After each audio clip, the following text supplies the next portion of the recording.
Just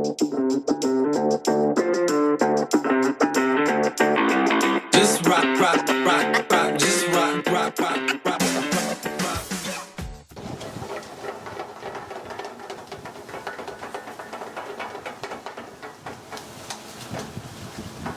Welcome to Cheuncy's Kitchen. And every time when you guys come here, I'm going to be here waiting for you to serve you.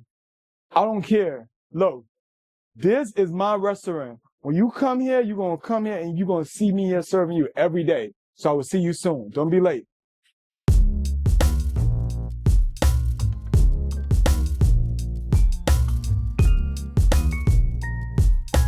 Hey, welcome back to the show, guys. Welcome back. It's African Media. Y'all know where it is. We missed y'all. We hope y'all missed us. And, you know, of course, we are back live in Atlanta.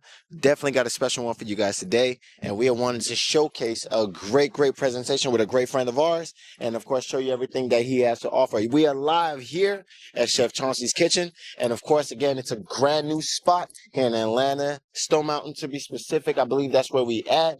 And again, the great thing about the spot is it holds a lot of great surprises that I'm not going to ruin for y'all, but we're going to take y'all through the whole experience, okay? So tap in with me. You guys are going to love this one, especially my foodies, y'all big belly people. Yeah, we got something for y'all today. So, you know, I might be getting my belly big small too, you know, so don't come for me. I know judgment zone. We good over here. So let's go get it. Oh, man. I hope y'all ready to eat, man, because I am. Let's go check it out. Man, look how dope this place is, man. This is a beautiful spot. Knock, knock, knock. Anybody in the house? Anybody there? What up, my brother? Yes, sir. Ladies and gentlemen, we got the man himself in the house. Dog, we got Chef Cheuncy in the kitchen. We are in the kitchen itself, man. Look, I'm excited. The biggest to do it, the first to do a lot of things here in Atlanta. And of course, like I said, I don't want to talk too much. I just want to introduce him himself. Before I do that, are you hungry? What? Yes, I'm hungry, man. What?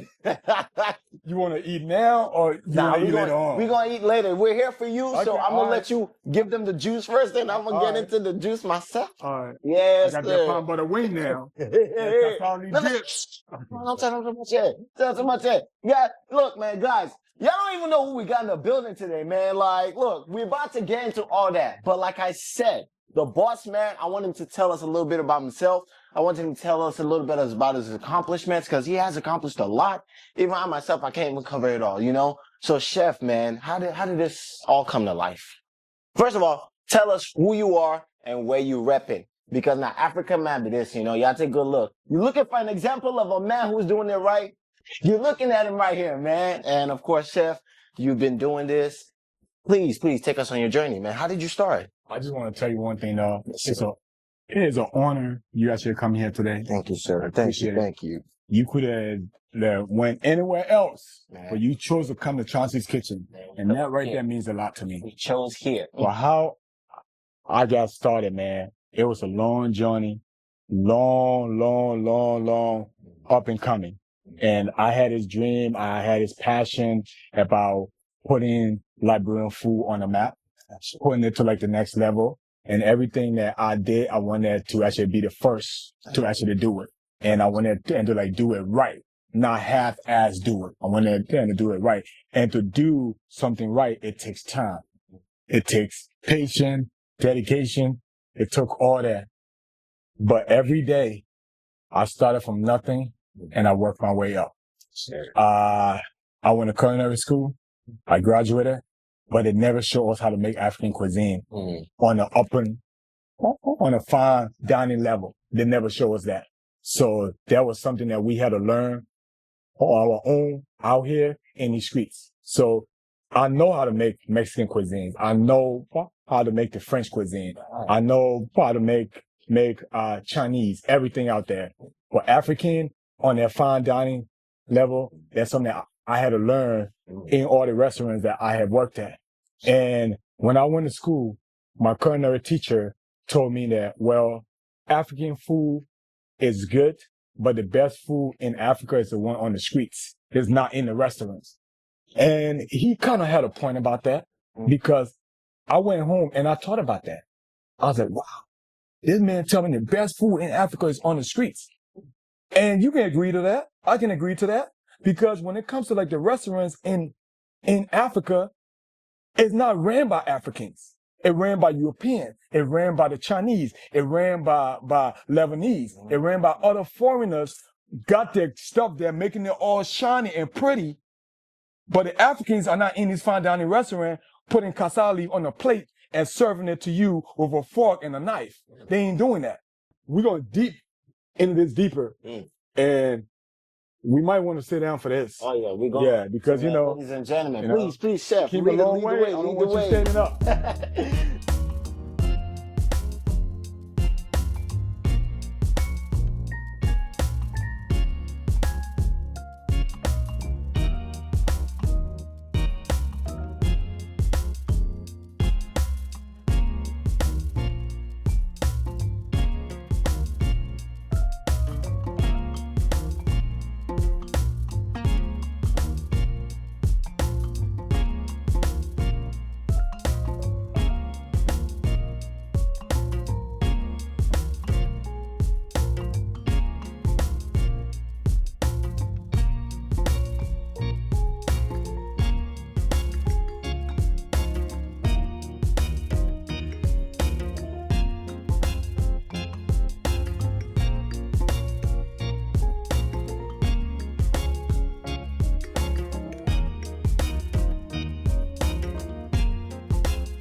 Oh my God, ladies and gentlemen, you know, before we got into it, before we actually even get into it, you know, the chef made wonders, you know, where you can see why the man is popular and one of the hottest and biggest chefs to ever do it. So chef, you know, you were telling us a little bit about how you got into it and as far as your journey starting. And, you know, we're going to delve into these meals, but, you know, what actually propelled you into being able to, you know, say, I was ready to make this move? Okay, so as I was saying, I went to culinary school. I graduated. So I told myself that when I graduate, the first thing I'm going to do is I'm going to go on a quest for trying to find the different flavors and how to make our food into a fine dining. Because once the teacher told me that the best food in Africa is on the streets, not in a restaurant, I was like, okay, I have a mission. So I started, the first job I had was on the cruise ship. Once I graduated, started traveling all around the world, working on the cruise ship. Now, what the cruise ship taught me was when you run out of ship, where do you go get it at? You have, you on the ocean, so you have to make it work within that surrounding, right? So now, that's when the creative part comes in there, because once you're substituting something for you don't have, those are the best recipes. Great recipes are made from mistakes. That's why all these recipes are here now. Be like, wow, why I didn't think about this? Because the person, they wasn't thinking on that. They ran out of something, so they used that to substitute it. And then that's when now they have this great, you know what I'm saying? Like shepherd's pie or barbecue teriyaki wings, you know what I'm saying? Like that sauce. You see that? So, and that's the journey that I was on. And then I worked in multiple places, and I worked at Facebook headquarters in Palo Alto in California. When I did that job, I realized that the guy that owns Facebook, I'm walking around the campus every day, seeing him picking up trash and putting it in the right bin. They will fire you for putting the trash in the wrong bin, but they won't fire you for being late. So when it comes to the environment, they took that very serious. And when it comes to like how your food is being harvested, they take that very serious. So that's one thing that I was lacking. So I wanted to do more research about my food, because once you do research about the food, you will know where to go next. So once I did that, I left Facebook, and the craziest thing I ever did, I researched all the local venues around my area. And I realized that, okay, Chris Brown will be performing at this venue. It might be the Fox Theater or the Greek Theater or some theater around the neighborhood. So I wrote down what Chris Brown liked to eat, what his diet is, all that stuff. And then I had a different set of meal for like the security guards. So I go through the back door. Now the front of the line is long. Front of the building is long. I go in the back. I see the security guards. They're chilling, working on 10-hour shift, 9-hour shift, sweaty, in this bulletproof vest, jacket on, all that stuff. So I said, bro, I'm the chef of the building. I came to drop off some food for Chris Brown, and I also made some fried chicken and some mac and cheese for you guys right here. So when you saw that fried chicken and you saw that mac and cheese, they didn't ask no question. Kitchen radio, hey, TJ, we got the chef coming downstairs to drop off a plate for Chris Brown. Show him where is Chris Brown dressing room at. Bang! Went downstairs, drop it off, leave my business card, and did. Every venue, I did the same thing. Chris Brown, Rihanna, all these rock and roll singers, Paul Freeman, all these musicians that were big at that time. I did everything to them. Bruno Mars, Wiz Khalifa, all these people, I did it. That's how I built this. I actually built this celebrity clientele. And then everybody started calling me celebrity chef. So Barack Obama was coming into like town, and it was around the same year Kanye West said that he was running for like president too. So Obama teamed up with him so Kanye West can open up for Obama on the set. And they're both from Chicago too. And I had a chance to cook for Barack Obama in an opportunity. So, and after that, I knew that I can't settle for less.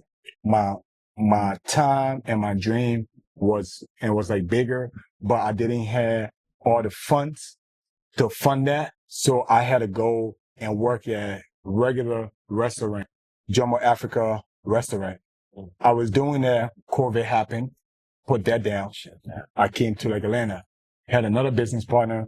We came up with Taste. Taste was in the West End. It was doing good. But the business partner and, you know, sometimes people don't see your vision. And even though you see the vision and you're passionate about it, they see green, they see money. They see opportunity, they see, yes.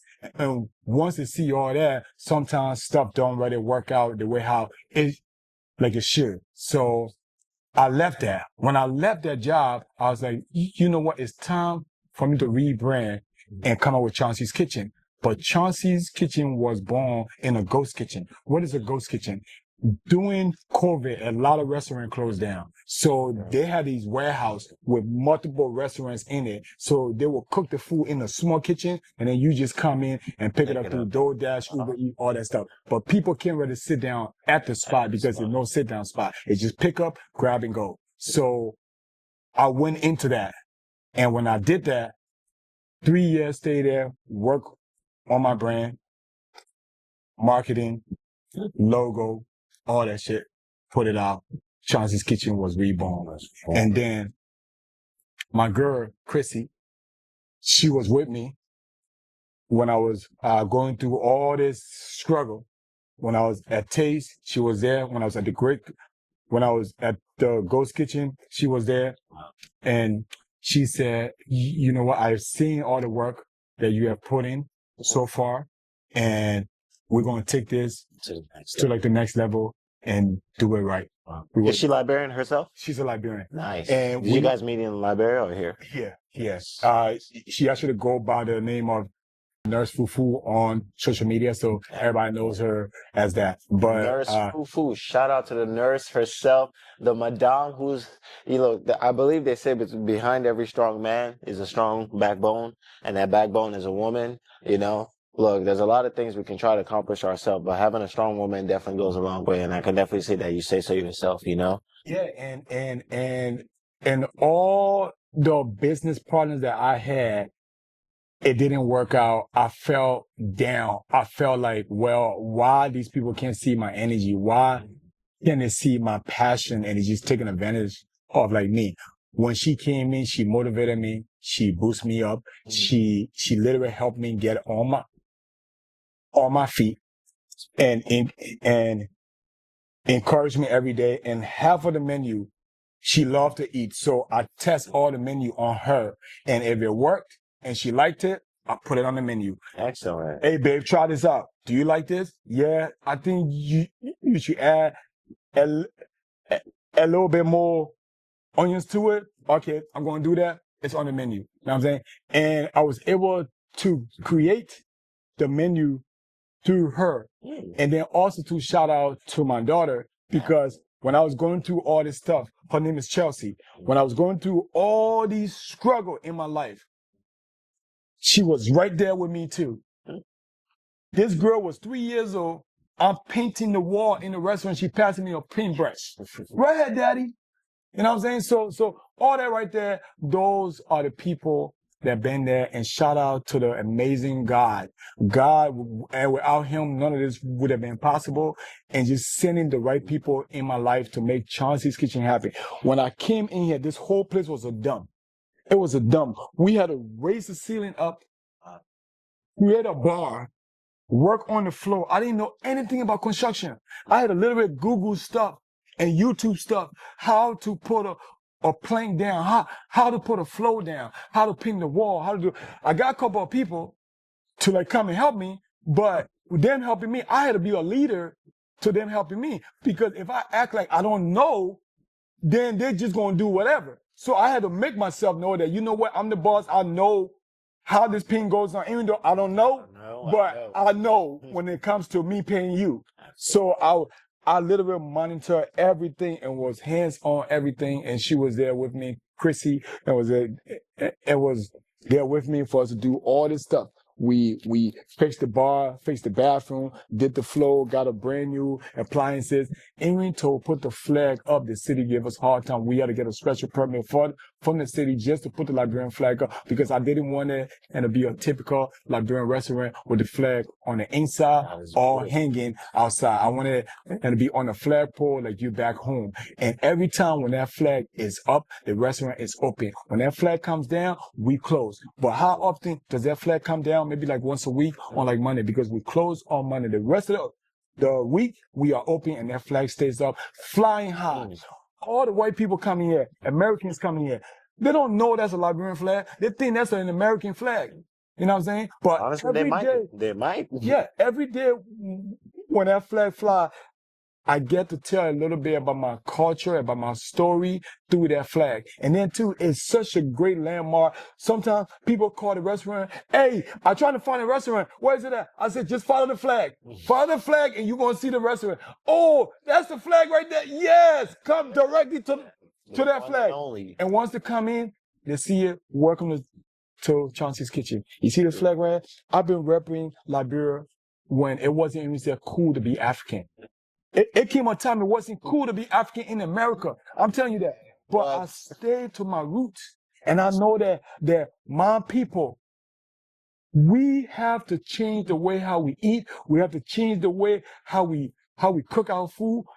I tell Liberians all the time, Liberian food is dying. It's dying every day. And the reason why it's dying, because they have your grandma in that kitchen busting her back every day, making kasali, potato green all day. When the grandma gets sick, we don't have the soup. When grandma can make it, that's why every African spot, most of them have soup on Thursday, but not on Friday. On Saturday, but not on Sunday, because grandma have those days off and grandma have to rest. When it comes to the way how we cook in the kitchen, it got to be recipes. It's got to be structures lined up in a way that anybody can come in that kitchen and cook. A white person, a high school kid, anybody. They are to whip their food up fast, just like the same way how the French people cook it up in the kitchen in a saute pan, bam, bam, bam, bam, bam, flame up, all that stuff. No more microwave. Get rid of the microwave. Don't warm food up in the microwave. If you if you have a microwave, use it for emergency rush or warming up hot water or whatever, but don't depend on the microwave to warm up all your African food in there. That's not good. And I want to even dive into that because, and I'm looking at all these meals, I'm hearing the backstory and the authenticity behind it. You know, you managed to create all of this in a matter of what I'll call the Speedy Gonzalez speed I've ever seen. Like 10 and minutes. literally 10 minutes, not even up to. Yeah. And I watched it myself too. I'm like, yo, this man, it's amazing. And, you know, we're going to hopefully get a back view of how he makes it happen, the process behind that. But, you know, what inspires you to be so fast, but yet still authentic? That's a great question because in order for you to be a chef, when you're a chef, you got to have your speed down. You got to have your sense of knowing where everything is at once.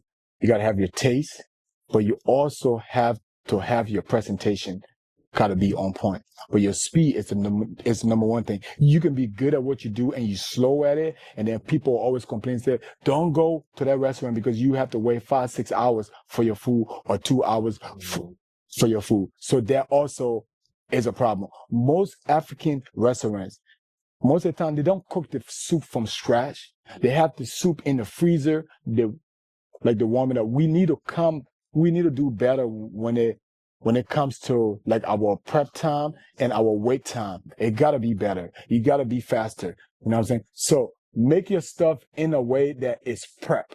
Mise en place is prep ahead of time. So when somebody come and say, hey, can I have a jollof rice? Your jollof rice is already in the pan, ready to be scooped up and put on the stove. Soon you see them walking in. If you know that that's the number one seller on your menu, always have it ready. You know what I'm saying? Always have it ready. Like even my palm butter wings, I have my sauce in a crock pot on the warmer. Let's talk about these. On a warmer, and all I gotta do is drop the wings, scoop the sauce out of the crock pot. It's already hot, and pour it on the wings and toss it in there. Why you telling them about it? I think I'm gonna delve into this myself. Oh my God. Ready to go. Now I got a suya. A suya. Most Nigerian call it suya. Liberian call it meat on a stick. But sometimes it's like I grew up in Nigeria too, Lagos. So hey, it don't hurt for me and I have suya on my menu. Everything else on my menu is Liberian. Suya is the same thing, but Liberian, they put it on the stick. That consume a lot of time, a lot of work. So I just cut it up and just make it just like that. Wow. The coconut water. We have fresh coconut water in the shell. You get to drink the water and scoop the coconut out. And the best thing about that is it brings back so much memory. Most people that come to Cheuncy's Kitchen never had coconut water fresh ever in their life. It's like the first time they ever had it. Wow. The jollof rice. I make my jollof rice.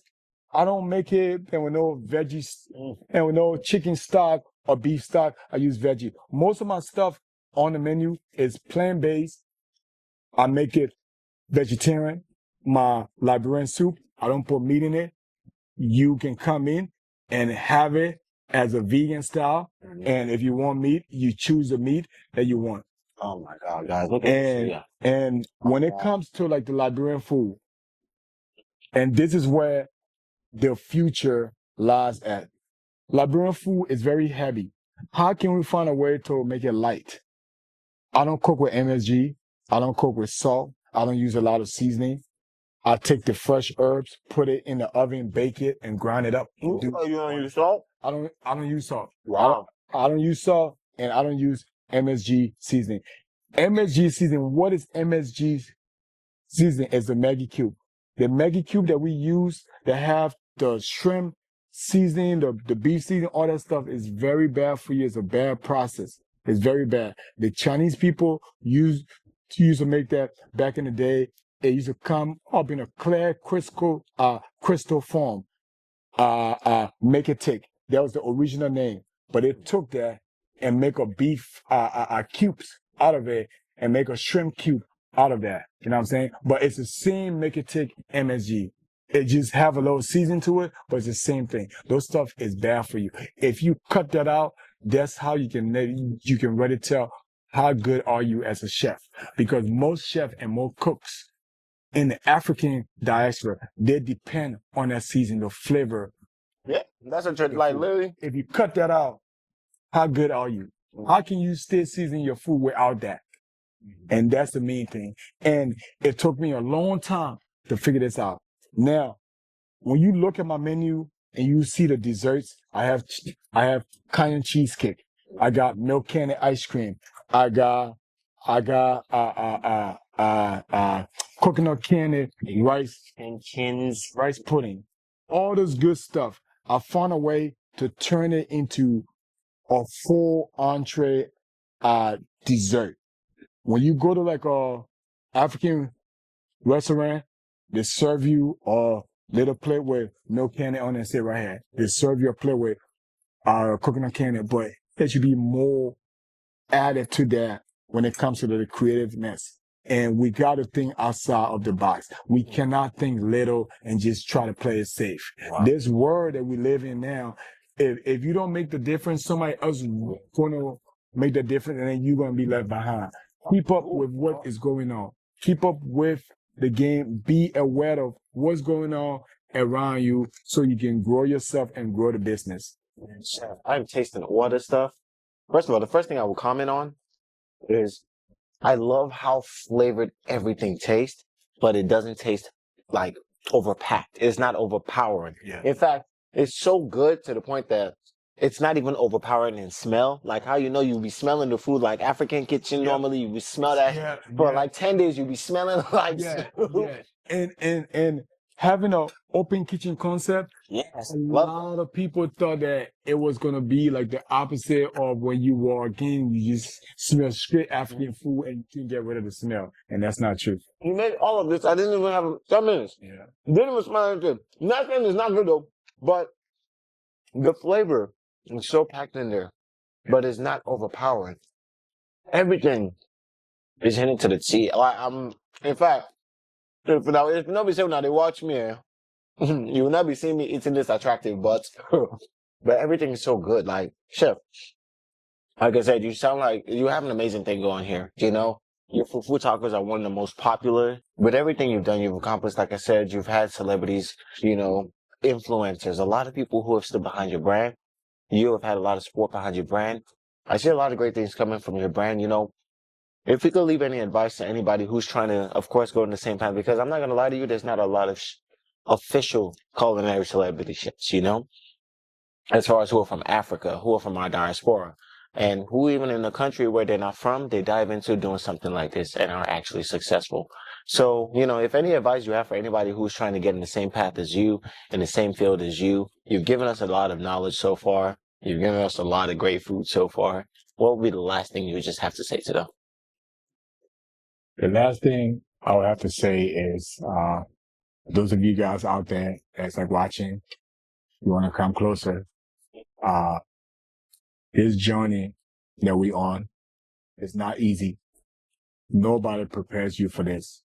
Your mother did not prepare you for this. Your father did not and prepare you for this. The system did not prepare you for this. And your president did not.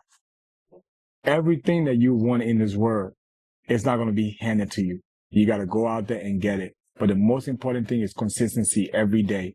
Consistency. Because the day that you stop not being consistent, that day would have been a breakthrough for you. But you stopped on that day. Always continue to wake up every morning and go hard. And when you have a business, everybody want to be a CEO, but nobody want to put in the work. When you have a business, that don't mean lazy people cannot have a business. You got to wake up earlier than your employees. You got to stay up. You got to stay late than your employees. You got to pay yourself less than your employees. You got to make sure everything is done right every day in, day out, day in, day out. Your business is a baby that you're nurturing from the ground up. You got to learn how to crawl, how to walk. And then before you see the other glamorous stuff, the sunshining days and all that stuff. and just focus and work hard. Man, And you can do it. you guys heard it from the best to ever do it, the biggest to ever do it. And like I said, we can't, quite frankly, it's not even to sound cliche, but you can't make it up. Success only has one formula. And if you ask anybody, they will tell you the same thing. It's consistency. It's the struggle, the grind, it's just being able to achieve the final vision of what you want to get. And honestly, anytime you step foot in Atlanta and you step foot in Cheuncy's kitchen, oh, please be expecting a good time because everything I've tried here, oh my God, fantastical, fantastical. Bravissimo, chef. You're doing great. And I just want to let you guys know this is not a Kobo shop. You come in here dressed up, you come in here with your date. We got a full bar. We will serve you the best wine, the best drinks, the best food, the best appetizer, all that stuff. It's a Liberian fusion. So everything on here is a Liberian fusion mixed to it. And it's beautiful. You will come back and you will come back. Bring your family, bring your friends, or come in here dressed up. Don't come in here with a lapa on and flip flops on or the shower cap on. Come in here with knowing that you're going to have a good time with your date. I will see you guys soon. Cheuncy's Kitchen. Peace. Yeah, thank you for having us, man. African Media, you know where to see it first.